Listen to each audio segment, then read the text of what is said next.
right. Well, anyways, season 2 was pretty. Well, let me say it was pretty disappointing in a way that your kid became the devil and you got caught witch hunting. So. And also shooting our kid. I had to do that as well. That's really I mean that's a pretty dark thing. So where are we heading into season 3? It's all downhill. I mean, it just gets darker, and I think that's actually think that's what's great about the show is they're not wrapping anything up and making anyone feel like anyone is safe. It just gets darker and darker, and you think, how can it get any darker? But it does. Yeah, the stakes are.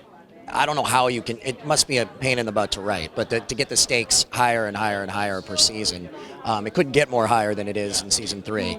We're actually bringing hell and a lot of its creatures and a lot of its residents to the world of Salem this year. So what are we looking at? More blood, more violence, better spells? I mean, come on.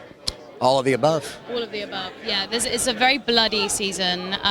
There's definitely more kind of confusion in like who do you trust and who don't you trust and who's good and who's bad. It all becomes much more convoluted, and also Mary and John, like, you believe they love each other and want to be together, but there's sometimes where you're not entirely sure actually in this season because other things come into play and you don't know who to trust. So who should we trust? Either you two? Nobody. I can't tell you, and I think that's what's great about the show. You know, as soon as you think you can, things change a little bit, and I think that's what you want to see, I think, as a viewer, really. One last question.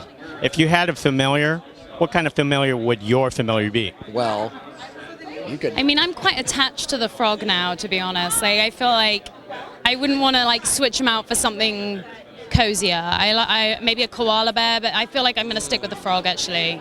I feel like there's a reason I was given the frog, and I'm going to stick with it. I would choose a full-grown giraffe. And where would my nipple be? Right here. Okay, there you go. That was my familiar.